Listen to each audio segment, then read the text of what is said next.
Hello and welcome to the first episode of the 2025 Bulldog Blitz football radio show presented by Two Hats Ranch.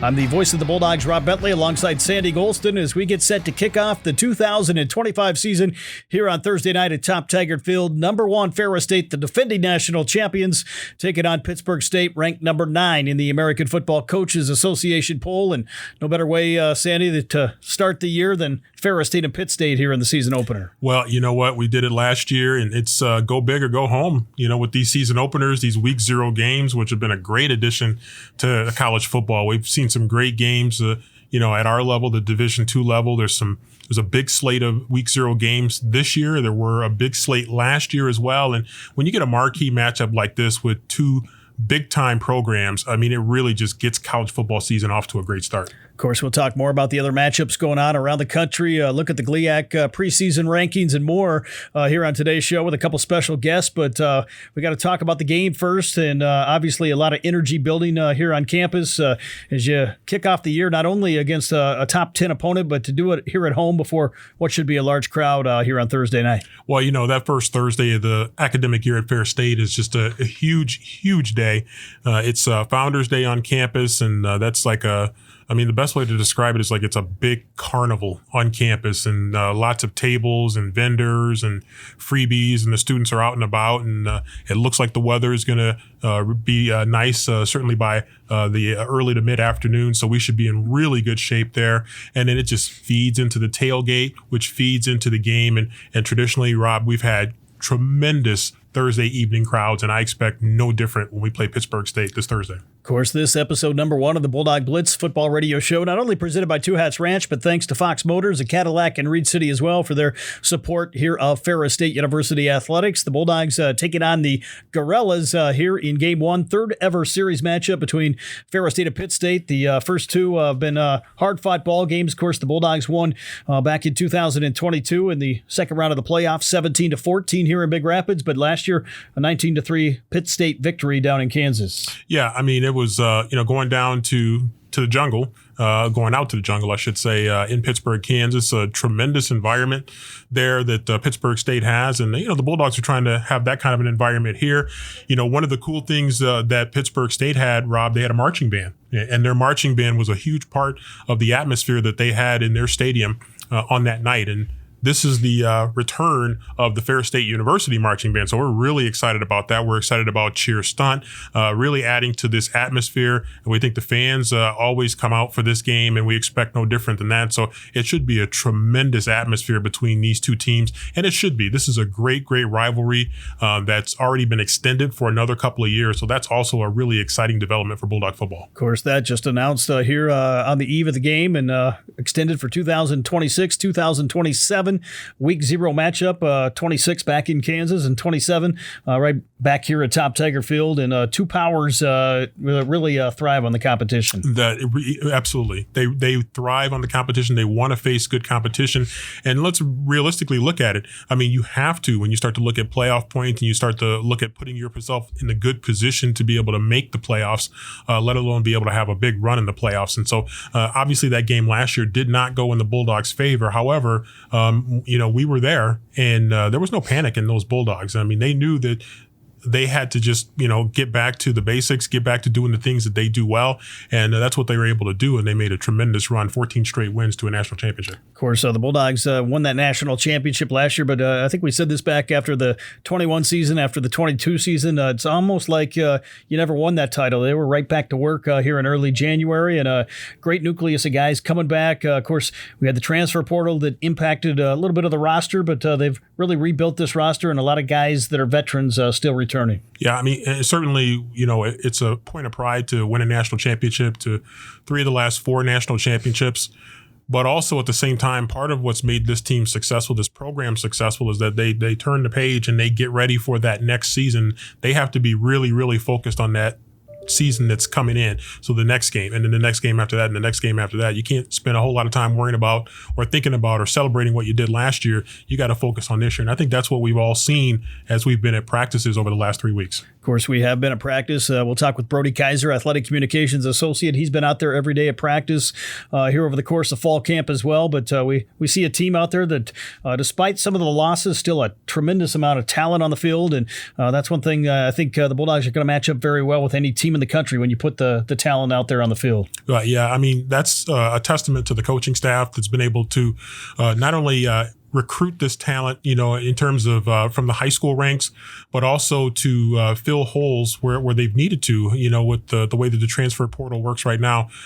The Bulldogs are going to put a team on there that's a very, very talented in a lot of different areas. Some areas that talent has a lot of experience, and other areas maybe a little bit younger, but there's a lot of talent that the Bulldogs feel really good about. And the challenge for the coaching staff is to pull all those pieces together over the course of 3 weeks to make sure this team is ready to go. This is game week for this team, and we've seen the work that they've put in the preseason, and now they're getting locked in on what they need to do against Pittsburgh State. Of course, for those fans tuned in, you can log on to Ferris State Bulldogs.com/tickets, get your tickets, your parking, and be ready to cheer on the Bulldogs coming up for a blackout game. Fans encouraged to wear black on Thursday night for what should be an electric environment in Big Rapids. Yeah, it really is. And there's just nothing like that season opener, especially a night game and, going into a holiday weekend. It's just going to be electric. And you think of, as we mentioned a little bit earlier, you got Founders Day, spilling into the tailgate and bringing into that atmosphere that's going to be inside the stadium. And then you got a marquee matchup, 2 top 10 teams that are going to be locking horns on the football field. So it just all sets the stage for what should be a great night of college football. Of course, this is our kickoff preview show, and 6 home games here on the schedule for Ferris State this season. You look at the home schedule, some very good matchups in terms of the home schedule. Not only Pittsburgh State, a couple weeks, the Bulldogs will be hosting the Tiffin Dragons, a team that has some playoff aspirations. You got the homecoming matchup, which is always a big draw against Rio Grande on September 20th, and then, of course, the Anchor Bone Classic, one of the home games as well, coming up here at the end of October. Yeah, it's a really good slate of home games that Ferris State's going to have, and there's some tough road games as well that the Bulldogs are going to face. But when you look at getting your tickets, there's going to be some great home matchups that you're going to want to be a part of that Rob just mentioned right there. Plus, we've got the return of the marching band, and that's going to be a spectacle that I think a lot of people are going to want to see. Cheer and stunt that are going to be adding to the environment as well around Bulldog football. And so it's going to be a show. I mean, it's going to be one of those shows where you're not even going to want to leave your seat at halftime because there's going to be a lot of great things going on throughout the game. Of course, Ferris State kicking off the season, and as we take a little bit closer look at the Bulldog team, I think it starts when you talk Ferris State football right up front at the line of scrimmage, and the offensive line is something the Bulldogs have really taken great pride in over the years. Yeah, and I think the expectation remains high for that group, and a couple of losses on that offensive line. But the thing that you like is the anchors of that offensive line. When you certainly look at Jarvis Wyndham at center, and you look in Tim and Bob Anderson and what they are going to be able to do and what they have done throughout their career. 3 very highly thought of guys. And then you got some younger guys or some guys that haven't played quite as much in the past that are emerging. Ben Pristula, Dane Arnett are a couple of games that keep coming up. And I think Bulldog fans are going to be pleasantly surprised what they see from those guys and others. And so it's really great to see that offensive line. I mean, that is the engine of the team. And we saw, Rob, over the course of last season, that offensive line kept getting better and better and better and better over the course of the season. And they were a huge part of why the Bulldogs were able to have the success that they had, a GLIAC championship as well as the NCAA national championship. The rest of the offensive line, before we get to the quarterback position, you talk about the skill players, and the Bulldogs have a great nucleus of skill guys back as well. I think it starts in the slot. Brady Rose, Tariq Brett, 2 returning starters. You get Dion Small back, who was out last year with an injury. I think they feel very good about Jeremiah Lee at the slot position. Outside receivers, Cam Underwood, a returning starter who had a couple touchdown catches in the national championship game. He'll kind of headline that group, but you got Jalen Townsend, Tay Boyd, 2 guys that have been in the program for a few years. Tarek Bauer, another redshirt freshman that they have some high hopes for. And then in the offensive backfield, you got a returner in Zach Ahern, who at least this far through camp has been injury-free for the Bulldogs, yes, which has been a big sign, and Kevell Cooper, a talented youngster, kind of right behind him. Yeah, I mean, just a lot of weapons for the Bulldogs out there. And, some of those names you mentioned are names that are familiar to Bulldog football. When you look at some of those outside receivers, some holes that we're filling there, but there's going to be some guys that are going to emerge there that I think Bulldog fans are going to be really excited to see some good young guys out there. You mentioned Tay Boyd, Tarek Bauer, another couple of young guys that are going to, I think, start to emerge this year from there. And slot receivers has been a huge position for the Bulldogs, and we talk about it all the time. Just almost like renowned for having great slot receivers, and so the running back game is going to be really strong. Really love what we've seen so far from Zach Ahern. You mentioned him, a big physical running back that had played quarterback and certainly has some great instincts and great knowledge of the game. And so there's a tremendous amount of weapons that the Bulldogs have right there. And it is great to see Deion Smallback as well. You mentioned Zach Ahern, big physical. Well, speaking of big and physical, you got one guy coming back at the quarterback position, Carson Golker, who is as big and physical as they come at that position. Nice to see him bounce back after that injury a year ago. Well, it's just so heartwarming. And we you and I had a chance to interview him right after that injury, and he was on crutches, and you're looking at it and you just had the feeling that this guy's going to come back and this guy's going to be ready to go. And he made a remarkable recovery through the rest of the fall. Obviously not able to play, but right there to support his teammates, and then into the winter and then spring. And we saw him in spring, and you could see him getting better and better and better. And boy, just seeing him at the beginning of fall, he just looks tremendous. It's just like nothing ever happened in terms of the injury. Of course, a lot of people expected him to be the starting quarterback, but the Bulldogs have some other talent at that position as well. During camp, we've seen Wyatt Bauer, a talented redshirt freshman. We've seen Chase Carter, who was kind of the number 2 guy last year. We saw LaShawn Mumpfield. All 4 of those guys have not only taken snaps, but all 4 of them, or at least 3 of the 4, have played other positions as well on the offensive side. Yeah, I think you could see a lot of mixing and matching there, but it's a quarterback room that the coaches have a lot of confidence in. These are a lot of guys that had little chances to play last year, maybe not quite as much. But these are guys that the coaches feel very confident in. Chase Carter played a little bit last year, and he looks better this year. It's really amazing to see what he's been able to do.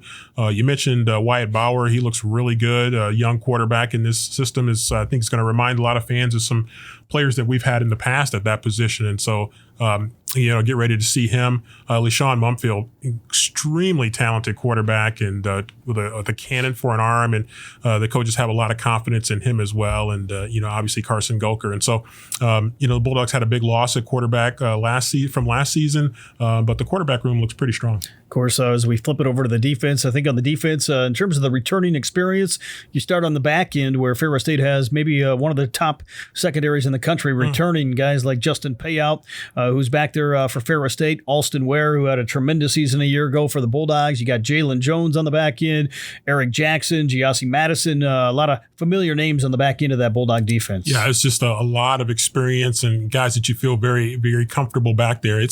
I tell you what, it's going to be tough to throw on this Bulldog secondary right there, especially if and we'll get to it, that defensive line with the edge rushers that we're going to be bringing on that defensive line, and then you got that secondary back there. Bulldogs feel pretty confident with what they have back there in the secondary. You beat me to it as we talk about the defensive ends, guys coming back, Tyrone Fowler, Tim Allen, who were both starters a year ago, Stanley Lambert, who got some big snaps for the Bulldogs. So certainly they got to feel like those guys are capable of putting a rush on and really controlling the line of scrimmage before we kind of get to the middle of the defense. Yeah, those are guys that are going to be able to not only be able to put pressure on your passing game, the opponent's passing game, but they're also pretty good tacklers, so they're able to adapt and to be able to be strong on the edge against the run as well. So they're really kind of dual threat, if you will, in terms of edge rushers. But, man, they have an ability to get to the quarterback, and that's going to be exciting to see. Of course, the Bulldogs, if there's one area they have to replace some guys, it's kind of in the middle of that defense. Defensive tackle, you lose 2 big guys in Victor Nilsson and Deron Irving Bay, but Caleb Davis played a lot of football last year for the Bulldogs.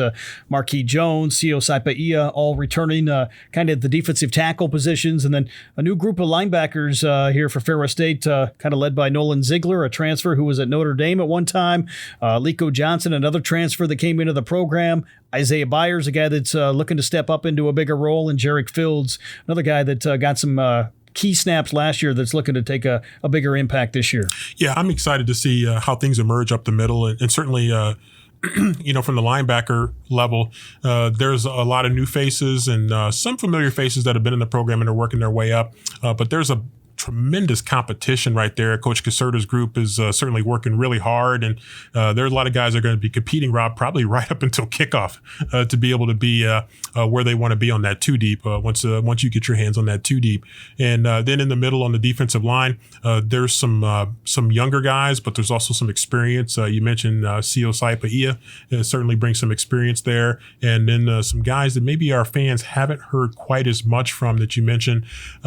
They're going to have a chance to really make an impact when you look at Davis and Jones in there as well. So, it's going to be exciting to see how that emerges. And I think as those guys continue to play well and the defense has to respect that middle, it's going to open things up on the edge and vice versa potentially. Of course, we can't forget about the specialists, and the Bulldogs maybe one of the best group of specialists in the country. You return Sam Wahlberg, who's a great long snapper for the Bulldogs, Mitch Middleton, who had a great season last year for the Bulldogs, and they bring in another guy who's actually returning to the roster after a year away, Eddie Jewett, Steady Eddie, coming back as well. So we've got to feel really confident about the kicking game. Yeah, you feel really solid right there. Just two strong kickers right there, place kickers right there. You're very fortunate right there. Levi Tuinstra amongst other guys that are in that mix as well to be able to really solidify all aspects of the kicking and punting game. And so Bulldogs really feel like they're in a great position right there. Brady Rose is a holder.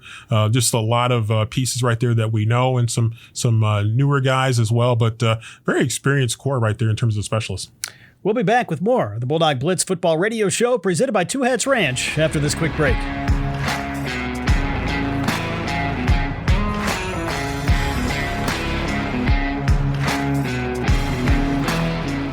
And welcome back, everyone, to the Bulldog Blitz Football Radio Show presented by Two Hats Ranch. Rob Bentley and Sandy Gholston with you. And we're joined now by the athletic director here at Ferris State, Steve Brockelbank. And Steve, first of all, welcome to the show. Yeah, thanks for having me, guys. Appreciate it. Obviously, we get ready for a big game to start another year, and a great way to kick off the year here on Thursday night against Pittsburgh State in the season opener. Yeah, I'm excited. It's I'm glad that we could get Pitt State on our schedule, and I'm glad that we were able to. And I know we just announced this, extend that contract for another 2 years after this year. I think it's a great football game and a great test for our team to begin the season, and it's exciting. It's exciting to play in big games. And to be honest with you, for us, some of the scheduling challenges that we have, the opportunities to find big games to play in can be tricky. And so having Pitt State and getting Jim Johnson and his crew at Pitt State to agree to play us this year and extend it 2 more years is exciting, and I'm looking forward to it. How exciting is the matchup, having that at home and just the energy it brings to campus here to start another academic year?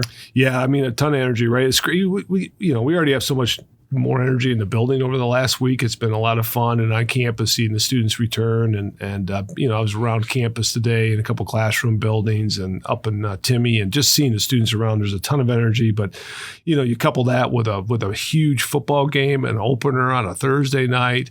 The weather looks like it's going to cooperate with us. We're going to get some rain early, but then we're going to have partly cloudy skies and comfortable temperatures. And so I just think everybody's really excited. And I was walking around, happened to be wearing a shirt I have on right now around campus, Ferris State Athletics, and people are, they want to talk about the football game, right? And they're excited about it. And it doesn't matter if it's administration or students. I was in a class today, and the students wanted to talk about the game. So I just think there's a great sense of enthusiasm and excitement. And people are kind of just raring to go. I know, being a football guy, you've been out to practice a few times. What have you seen from this year's team? And obviously a lot of talent still out there on the field. Yeah, a lot of talent, and certainly not typical Division II football talent by any stretch of the imagination. So when you watch our guys run around out there, you realize how blessed we are to have some of these student athletes with us. But yeah, you guys have been out there too, and clearly we can run. We're fast. Defensively, we cover a lot of ground in a hurry. And you look at obviously the quarterback position, and then we have depth there, and just depth at so many different positions. It should be a very interesting night. I'm really looking for. I'm an offensive guy, right? But I am looking forward to watching our defense, just because I watch those athletes and I think, man, these guys they're going to cover a lot of ground. They're going to close space so quickly. I'm excited to see that, even as an offensive guy. When you talked about, extending the deal with Pittsburgh State, and it's really in an era where you have to sometimes face that really tough competition when you're trying to fill out schedule. But what is it like having a program the caliber of Pittsburgh State, and they embrace it, you embrace it, and you guys are able to make it work, and it's a major national game for not only the fans of the Bulldogs and the Gorillas, but just on the national scene. Yeah, I think it's huge, and I give again Jim Johnson, who's the director of athletics at Pitt State, and their football staff. I give them a lot of credit for wanting to enter into this game with us, right? And they're an awfully good football program. They've been a perennial power. Boy, since I first got involved in Division II football, I mean, we're going all the way back to the early 90s, and they've been good for a long, long time. So I give them a lot of credit for seeing the value in playing this particular game, because it's obviously when you're trying to get into the playoffs, you can't afford yourselves a lot of losses. But I also know that strength of schedule plays into it, and this certainly helps both of us in regards to strength of schedule. They're no longer in our region anymore. They used to be in our region, but I still think this game carries a lot of weight and is really important. And I just think it draws a spotlight to Division II, and I wish there were more games like this across the country. I just think it helps highlight the sport itself, and it helps highlight us in Division II, and creates a wonderful experience for our fans. And I know they're excited, and I know our guys are excited to play in big games, right? We talk to them all the time when we recruit them that, you're going to have an opportunity to play in big games at Ferris State. And this is one of those games, and it's pretty awesome to have it right away in week 0. And, talking about playing in big games, obviously your coaches have coached in a lot of big games over the years, and had a couple losses from the coaching staff this year, but you've had some additions as well. What about this coaching staff? What makes this coaching staff special? They're the glue that really holds a lot of this together, and they continue to maintain a high standard even as the landscape of college football and college sports in general, with transfers and all kinds of things going on.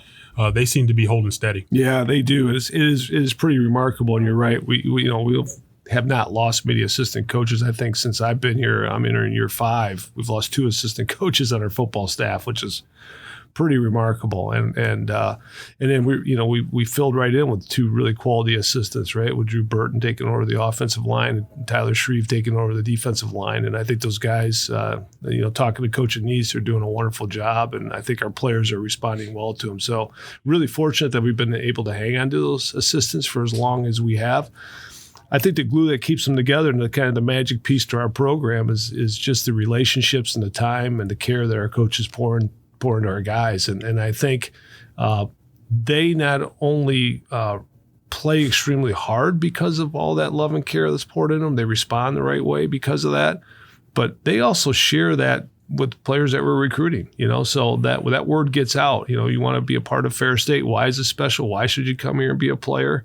Well, one, you're going to play in really big games. You're going to be with a really good football staff and a really good football program. But you're also going to be around men who are willing to really commit time and effort into your life to help you become a better man. And that word gets out. And I think that enables us to continue to get really high-end caliber players.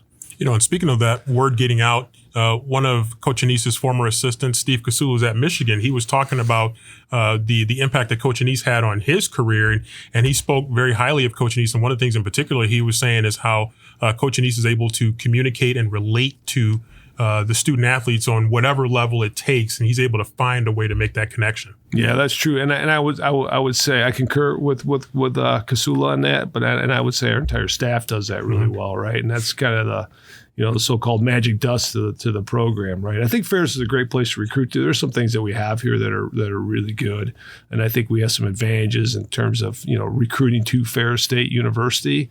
But it takes more than that. And I think it's that magic dust is the relationships those coaches build. And it does start with the head coach. I mean, Tony is fantastic at that. You watch him walking around here, you would think the guy's 24 years old. I mean, he relates to everybody, right? I mean, he just does. One, he's a high energy guy. And two, his ability to relate to young people is really remarkable. And then that transcends throughout the entire staff. And speaking of the staff, before I throw it back to Rob, as we are, filming this, we're a couple days away from kicking off the season. There are so many staff behind the scenes that are doing things to make this possible, whether you're talking about your strength and conditioning, your training, all these people that are doing things behind the scenes to make this possible. Talk a little bit about that staff and all the work that goes in behind the scenes before, during, and after a game. Yeah, it's really interesting. So we just left the external operations meeting, and so we spent a lot of time in there talking about Thursday, and we've been preparing for Thursday for a long time. Last week, Wednesday, we did an entire dry run walkthrough with the marching band, who were excited. Dan Atwood has the marching band's back, right? So we did a walkthrough with them and Pramella and the cheerleaders, and now we have a stunt team, and we have 39 cheerleaders that are going to be on the sideline. So game day is going to have a whole nother feel to it. But you think about Josh and his work in game operations, and Tim Blashill, Cedric doing his work, and then Rob in communications, getting ready for the broadcast. I mean, there's so many people that I don't know if people understand how many folks it takes to actually pull off a football game. And then you talk about our work with auxiliary services when it comes to concessions and the alcohol sales. It just takes, and I'm probably missing people as I talk about it. I'm just thinking about our Nate and Peak Sports and all the corporate sponsorship pieces that we have to deliver on, and the new game day fan zone that he's putting together. Cedric with his work on the Gridiron Club. So it takes a lot of people to get to Thursday, and then not only get to Thursday, but execute Thursday so that it feels flawless and seamless to people, and we create a really good fan experience and make sure our players, student athletes, and coaches have a good experience. Steve, I know the fans coming to Top Taggart Field. You mentioned the alcohol sales, obviously the new marching band, some changes to the pregame, the halftime show, but maybe talk about the landscape with the new residence hall also going into Top Taggart Field. Yeah, pretty awesome. You're not going to miss it. So it is there. It is big. It is looming over the field, and it has 2 stories partially completed with some elevator towers that are completed. So it's really cool to see. It's going to add a whole new dynamic to that facility for sure. And obviously, selfishly, I'm hoping that just continues our momentum at that facility to continue to do the things that we want to do down there in regards to providing locker rooms for football and soccer, and then the indoor, which would obviously serve all of our student athletes and the community and students on campus and rec and intramural. And so that facility would have a broad impact, but that would also obviously have a huge impact on that facility too. So, but I think the residence hall is step one. And when you go down and you go, yeah, this is really cool. Also, in addition to the football game this week, we've got a Hall of Fame banquet, and some of those Hall of Fame inductees will be at the game and honored on Thursday night. But maybe just talk about that event and a great class of individuals that will be inducted into the Hall of Fame. Yeah, it's a really good class of people. I'm excited that we get to do it, and I'm glad we have a cadence now that we've established where we're going to have this event every other year. But I think a great group of individuals that we're inducting, and excited to have that, and I'm glad a lot of them have chosen to stick around for the football game the next night. We'll try to honor some of those folks in between, I believe it's the first and second quarter at the football game on Thursday night. But it's always a nice event, and I think, when you're a student athlete and you walk into a facility and you go by the Hall of Fame, you look at those people and you go, man, that'd be so cool someday if I could be on there, right? And all you're trying to do at that time is just probably get some playing time, right? And you look at those people and you just admire that Hall of Fame as a student athlete. And so I think for the folks that we're inducting into the Hall of Fame, it's a tremendous honor. And it's a credit and a testament to all the work and effort that they put in as a Bulldog. And it's pretty wonderful when you have an opportunity to recognize that and honor those folks. And finally here, I know we're talking about Bulldog football with the season opener on Thursday night, but a lot of energy in the building with the other fall sports, volleyball and soccer, already hard at work among some of those other teams, and then a couple coaches off to great starts in hockey and men's basketball. Yeah, so they're practicing, they're going. It's full speed ahead all over the building, right? Cross country's going too, and then golf and tennis. And so the fall is a really busy time of year. Golf and tennis play, they have split seasons, so they're going. Cross country is going. Men's and women's basketball is they're up and rolling and getting some work in now. And hockey's been here since early August, and with new head coach and new energy and new excitement, new staff. And so those guys are working, extremely hard. So it's just great to have everybody back in the building. And, you get a lot of work done in the summer, so it's not bad, and we get a chance to catch our breath. But, sometimes by mid-July, you're like, oh, man, it'd be nice to see some people again and get some energy back in here. And, you start filling the building with 400 18 to 23-year-olds. And yeah, the energy jumps up significantly in this facility. And so it's just fun to have them all back. Well, Steve, thanks for the time. We appreciate it. And good luck to the Bulldogs here on Thursday night. Yeah, look forward to seeing you guys. Let's go. Let's get a win. We'll be back with more of the Bulldog Blitz football radio show presented by Two Hats Ranch after this quick break.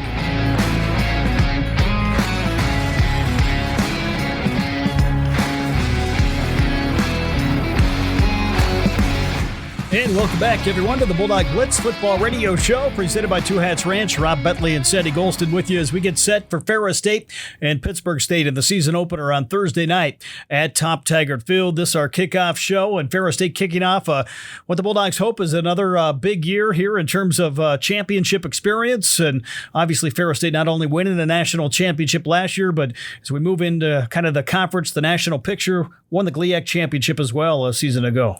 Well, and I know that obviously the national championship was huge, but we were there, that big win over Davenport to secure not only the Calder Cup trophy, but also to get that national the GLIAC championship, returned to Ferris State. And so I know that GLIAC championship meant a lot to this program, and that was huge. And so that really set the stage for the Bulldogs to make that run in the playoffs. Of course, I think last year was a 5-trophy season for this program. Not only do you win the Calder City Classic for the first time, you win the Anchorbone Trophy. Once again, the Super Region 3 championship. You mentioned the GLIAC championship, and of course, the ultimate prize, the national title. Yeah, just a huge season. And, you like that the Bulldogs, again, a loss in week 0 to Pittsburgh State last year on the road. And then the Bulldogs really locked in from there, and you could see the growth, and they just continued to get better and started racking up those trophies. And when you think of the challenging schedule that the Bulldogs faced and some really strong opponents, that we expect, when you look at a Pittsburgh State in the regular season, you look at a Pittsburgh State, you look at a Grand Valley State, but also Saginaw Valley State, always been a very good opponent for us. And other opponents, of course, Davenport has traditionally been very tough. Michigan Tech and some others across the GLIAC have been very, very difficult. And you think of the incredible gauntlet that the Bulldogs had to run in the playoffs to be able to win a national championship is just phenomenal. As we take a look at the GLIAC preseason poll, Ferris State picked, of course, first. The Bulldogs also number 1 as a consensus number 1 team in the country entering the 2025 season. Received 6 of a possible 8 first-place votes, actually 6 of 7, because Coach Anise, I don't think, could vote for his own team. Grand Valley State, preseason number 6 by Lindy Sports, received 1 first-place vote and was picked to finish second. The Lakers went 11-2 overall a season ago and reached the second round. The NCAA Division II playoffs. Saginaw Valley State, 4th straight winning season a year ago, had 1 first-place vote and was selected 3rd. Davenport, 23 wins over the last 3 seasons under Sparky McEwen, was chosen 4th with 31 points, and they were followed by Michigan Tech in 5th with 28 points. Wayne State had 16 points, Roosevelt with 12, and Northern Michigan with 11 as that rounded out the GLIAC preseason rankings. Yeah, I mean, there's some programs, and certainly when you look at the top 4 or 5, there's programs that have pretty good traditions that feel good about what they're going to be able to do this year. And so it's going to be a battle, week in and week out in the GLIAC, and you see some of the things that you pointed out there, some of the little nuggets of information, it just really shows how tough this conference is and how tough the region was last year. And it's still going to be, even though the regions have reshuffled a little bit, it's still going to be a very difficult region as well. Of course, GLIAC football play gets underway on Thursday night. 4 week 0 games in the conference, starting, of course, with Ferris State and Pittsburgh State, number 1 versus number 9 in the country. Michigan Tech will take on Bemidji State. That was a great matchup a year ago that went to overtime. Northern Michigan will visit Minnesota State Moorhead, and Saginaw Valley State taking on Northeastern State out of Oklahoma. The 4 week 0 games here among conference teams. Yeah, so I mean the GLIAC certainly not ducking those week 0 games, and some pretty good ones there that GLIAC teams are going to be participating in. And so you want to get off to a good start, and so this is certainly a game, and it's not all or nothing, because obviously the Bulldogs rallied after last year's week 0 game. But boy, I tell you what, you could set a really good tone if you get off to a good start in week 0. Of course, that was the Thursday night games. There'll be some other GLIAC games we'll talk about later on here as we move to the D2Football.com matchups around the country. Central Washington, a future opponent of the Bulldogs, once again will host Colorado Mesa. Other games going on around the country. Indianapolis out of the Great Lakes Valley Conference will take on NAIA Marion, but not a traditional NAIA opponent. That's a very good football program that's had a lot of success. Yeah, that's definitely one that the Greyhounds are going to have to make sure they're on their game. You certainly don't want to get caught slipping. Number 22, Charleston will play host to Livingstone. Number 24, Central Missouri traveling to Delta State. That's a big game here around the country, and we'll see how Central Missouri does this year, minus Zach Zabrowski, who, of course, was the Harlan Hill Trophy winner. They do add Rich Wright, former Northwest Missouri State coach, though, as their defensive coordinator. Yeah, so you know that their defense is going to be in really good hands.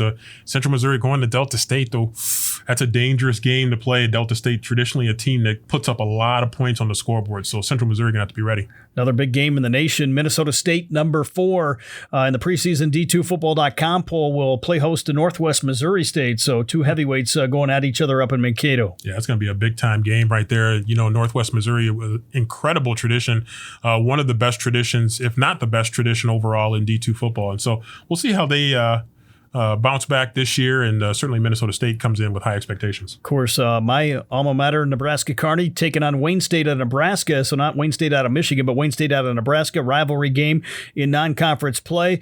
You got South Dakota Mines going on the road to take on number 7 Colorado State Pueblo, a team with high hopes this year. Black Hills State hosting Sioux Falls. Also taking place on Thursday night, a top 20 matchup between Fort Hays State, number 20 in the preseason rankings, and number 12 Angelo State. Yeah, Fort Hays State coming out of the MIAA, and the MIAA looking like a really deep conference where that's going to be a gauntlet for any team that's going to win that conference right there. We see Fort Hays has always been, always kind of right there lurking around the top 25, and they find themselves in it here in the preseason poll, and they look pretty good on paper. Western Colorado, another team that's a top 10 team in the country at number 8, will host West Texas A&M, and Minnesota Duluth at Winona State. In Thursday night action around the country, we've got one game on Friday night, and it's a big one between number 11 West Florida hosting number 14 Lenoir-Rhyne. Big game down there in the state of Florida. Yeah, it's a massive game. Lenoir-Rhyne, we saw them a few years ago, and we've seen West Florida over the years. A lot of people are expecting West Florida to have a big bounce back year for that program. So this will be a big test for them right off the bat. Of course, Saturday, a full slate of games as well to close out the month of August here in terms of Division II football. And the team we last faced, Valdosta State, in the national title game. A little bit of a new look this year with some roster turnover and a new change in terms of the head coach. Number 17 in the preseason rankings will go on the road to Clark, Atlanta. Yeah, Valdosta is a tough team to gauge. I had them in my poll that I voted. I had them higher than that, but a lot of people with question marks about where Valdosta is, with a tremendous amount of losses with their coaching staff, and the transfer portal hit them particularly hard. But we'll see what happens with the Blazers, obviously a program with a tremendous tradition. Davenport in the GLIAC will go on the road to take on Gannon. Grand Valley State, number 6 in the preseason rankings by D2Football.com, will host Lincoln of Pennsylvania in their season opener on Saturday at Lubber Stadium down in Allendale. Also taking place this week, number 16, Augustana playing host to Missouri Western. Fort Lewis will host William Jewell. It's Truman State going to Washburn. Other games going on around the country with some interest. Number 23, West Alabama will take on Fort Valley on the road.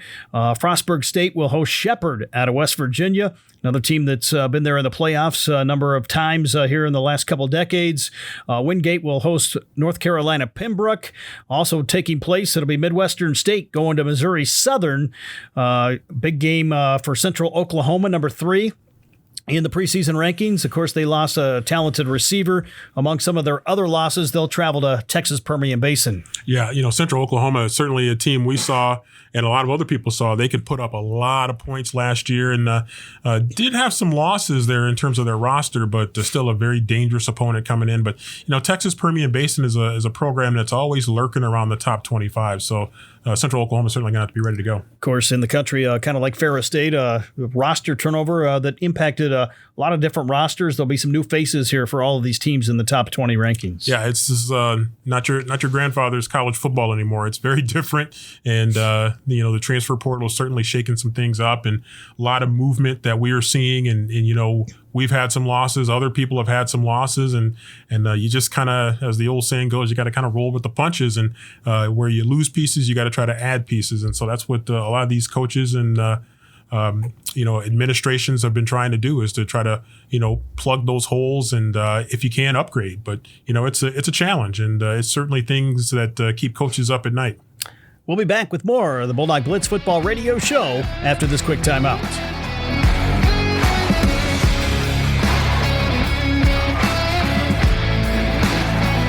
And welcome back, everyone, to the Bulldog Blitz Football Radio Show, presented by Two Hats Ranch. Rob Bentley and Sandy Gholston with you, and we're joined now by Athletic Communications Associate Brody Keiser. And Brody, first of all, welcome to the show. Thanks for having me, guys.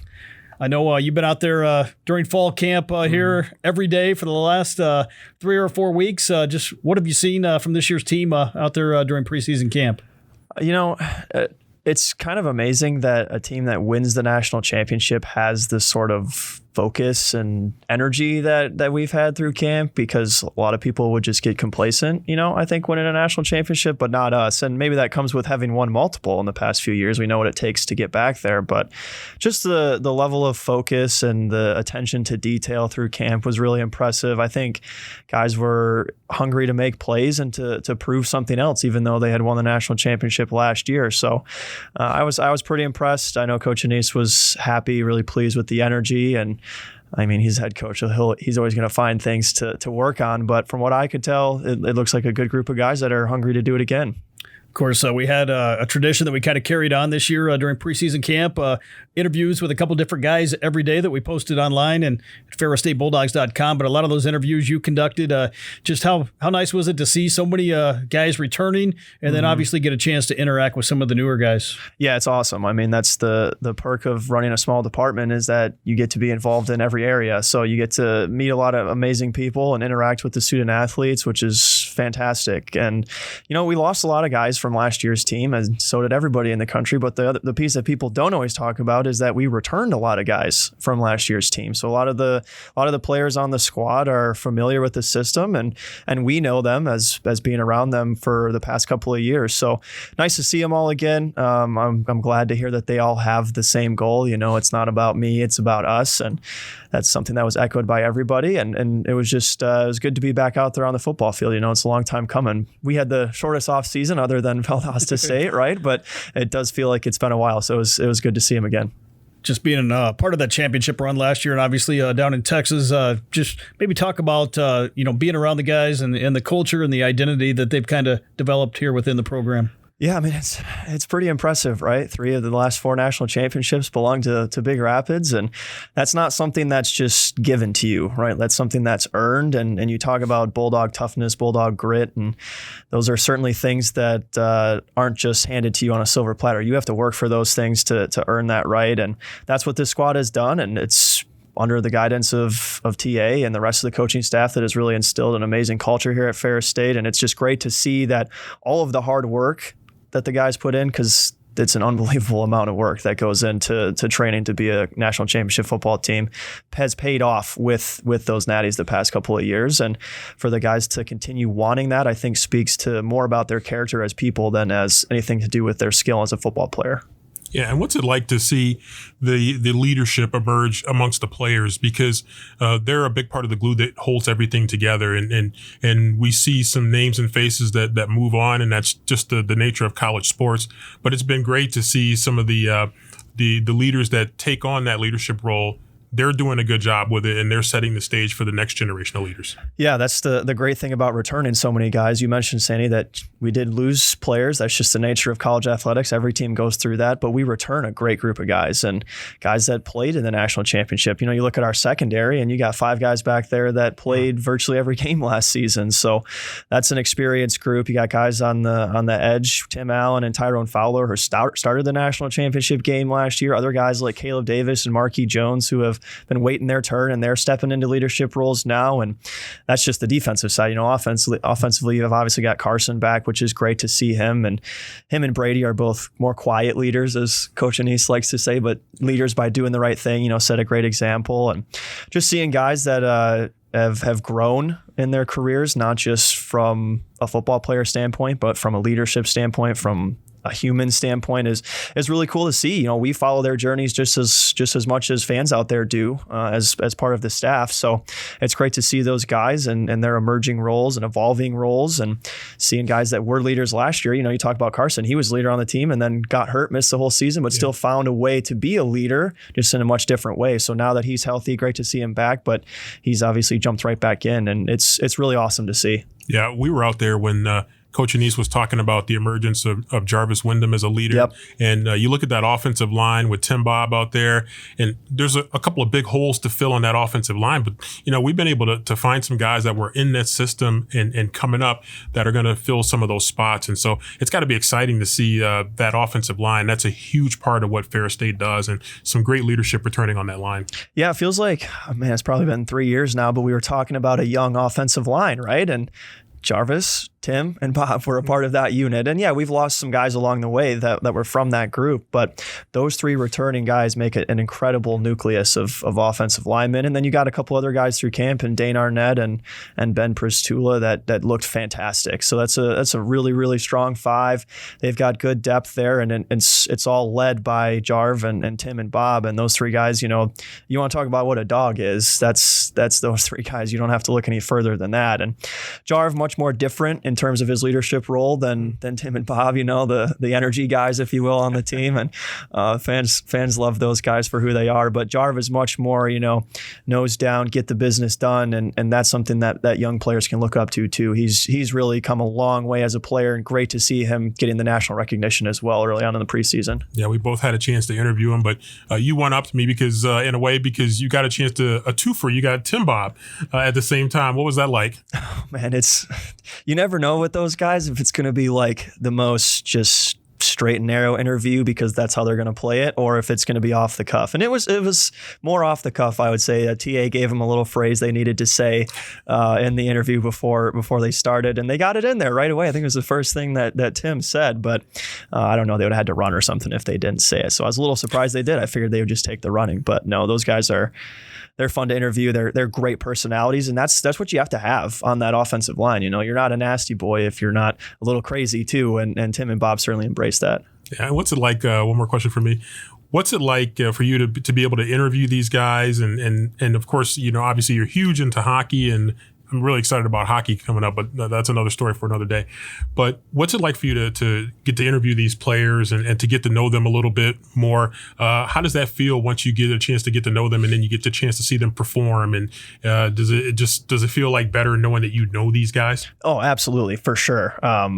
When you're a fan of a team, you want your team to win because you want to feel like you're part of something winning culture-wise. And when you work with the athletes in a close way like we all do, and it's a privilege to be able to do that, when they win, you don't feel like the team is winning. You feel like the person is winning. And that's such a relieving feeling. It makes it that much better, that much more emotional, really, when you see players that you're that close to succeed and all of their hard work pay off. It's not just a team has won something. It's this person has achieved the thing that, you were hoping for them to be able to achieve. And that's something that we get with all the players, right? Like we get to interview so many people, and that's just what everyone sees on camera, right? Like we're interacting with these guys off camera as well, and it's amazing, and it gives you a little added thing to root for, I think.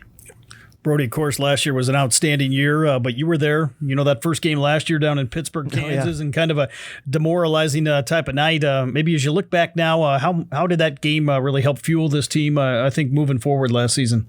Yeah, it's weird when you start your season with a loss and then look back and say, wow, we won the national championship that year. We cruised to a national championship that year. You look at our playoff run, it's like, that's just impressive, completely impressive what we were able to do. But to start with a loss, was a 19-3, 20-3, something like that against Pitt State. Like, man, that if that doesn't put a chip on your shoulder, then I don't know what would, because you're coming off back-to-back national championships, then you lose in the playoffs, and then you start your next season with a loss as a team that's has expectations of winning a national championship. That's one of those moments where it's like, boy, we got to lock it in right here, right now, because our season is on the line essentially from this point out. And I just think the way the guys responded to that showed a lot of maturity. We really saw what the lineup was made of, what those guys were truly about after the loss through the rest of the season, and really glad that they were able to lock it in and get back to Texas, because it was a lot of fun. What do you expect to see out of this year's team based on what you've seen out of camp as this team takes the field on Thursday night? Yeah, the defense is really good. Sometimes in camp, it's hard to tell just because you have your own, you come in with your own opinions and your own beliefs, and you want those to be true. You're confirming your priors, basically. But the defense is really good. Very fast, very energetic. Very exciting to watch. I think they're going to make some splash plays. And then it's just so good to see Carson back out there, just a completely different element to the game on offense. And Wyatt had a fantastic camp, young quarterback that should be really, really good for us. So, I think a lot of splash plays on offense, but we're going to be able to get back to that tough run up the middle with Carson type of game too. So a balanced approach, as always. Coach Anise loves to run multiple quarterbacks, which throws different looks at the defense, keeps defenses on their toes, makes it hard to game plan for. So a team that's well-oiled, put together, and focused. They're driven to win another national championship.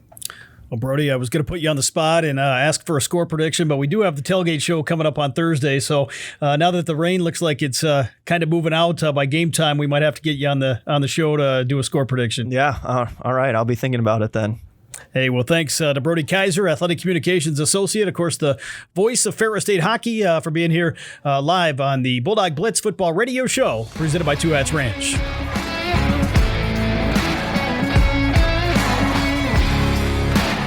And welcome back, everyone, to our final segment of the Bulldog Blitz Football Radio Show, presented by Two Hats Ranch. Rob Bentley and Sandy Gholston with you. Thanks again to Fox Motors of Cadillac and Reed City for their support of the Bulldogs as well. Episode number 1 coming to a close here as we get ready. Big game on Thursday night, top Taggart Field, Ferris State, Pittsburgh State, top 10 showdown. And hopefully the fans are there and ready to support the Bulldogs here for this blackout game. Well, you know what? I think as we've heard and seen and talked about throughout the show, there's a lot of excitement. There's a lot of energy. And, this is a rivalry now that, if you want to call it a rivalry, that's going to continue, for a couple of years beyond this year. And that's exciting as well when you look at the challenges that we and other schools face in terms of scheduling. To be able to get 2 marquee programs to continue to play is just is a win for not only Pittsburgh State, not only for Ferris State, but also for college football. So that's exciting as well. And so really looking forward to that energy, looking forward to the blackout, and looking forward to seeing a lot of fans pouring into Top Taggart Field. Of course, wear black. You can buy your tickets online in advance and save. FerrisStateBulldogs.com/tickets. Get your parking as well. Going to be a little crazy on the Ferris State campus. We mentioned the marching band, 77 members strong, will kind of march through the tailgate lot on their way to the stadium. A new cheerleading team led by Pramela Harris, the cheer and stunt coach here at Ferris State. She's got a group of almost 40 girls that'll be down there on the track cheering over the course of the game. So should bring some energy, some excitement here to the game day atmosphere. Yeah, I think it's a couple of elements that I think are going to be upgraded from what our fans are used to in the past. And, Coach Atwood with the band and Coach Harris with the cheer stunt team. They've done an incredible job of building those programs. I know I had a chance to talk to Dr. Atwood in terms of the marching band, and they had a goal of 55. They're at 77. And so they've done great work to build that. Pramila Harris has done a tremendous amount of work with that program as well. And we expect both programs to continue to grow and continue to add to the atmosphere at Bulldog athletic events, particularly football. Of course, Ferris State will also have a new Campus Communities Fan Zone put together by Nate Jacobs from Peak Sports here that will help add some other elements to the tailgate experience here for Bulldog fans. So should be a lot of energy. We'll have the Bulldog Tailgate Show from 4 to 5 p.m. in the parking lots presented by Fox Motors at Top Taggart Field on Thursday.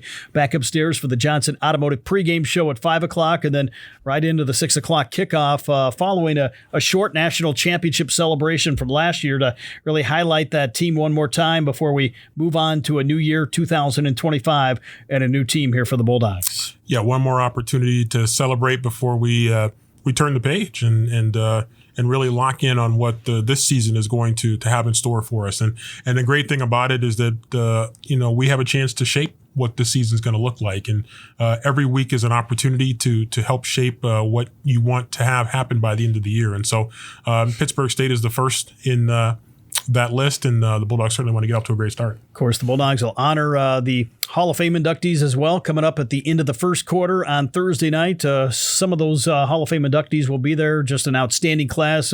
We mentioned it with Steve Brockelbank, our athletic director, here earlier in the show, but you look at some of those names, and a couple of them with ties to Bulldog football. Former head coach Jeff Pierce being inducted, along with Justin Zimmer, who was a big part of really establishing the current era of Ferris State football. Yeah, certainly Coach Pierce, who was here as a player and then as a coach, and he coached under Keith Otterbein, and he took control of the program and a lot of success during his years, and still just absolutely beloved in this community. And so I know a lot of people are going to pour into Top Taggart Field, and looking forward to seeing him. So hopefully he'll be able to hang around and to be able to enjoy that experience as well.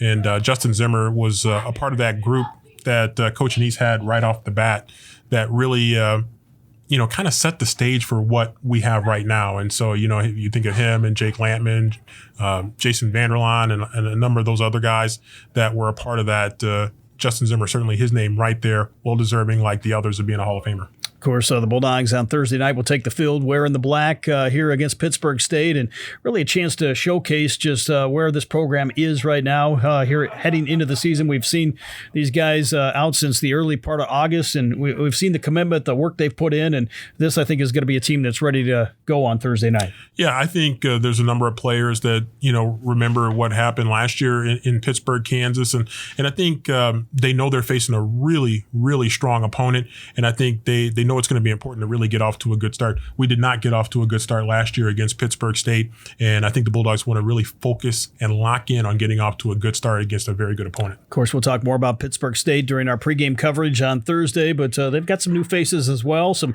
transfers they've brought into the program, so you get that unknown element a little bit here in week 0 here to start off the season.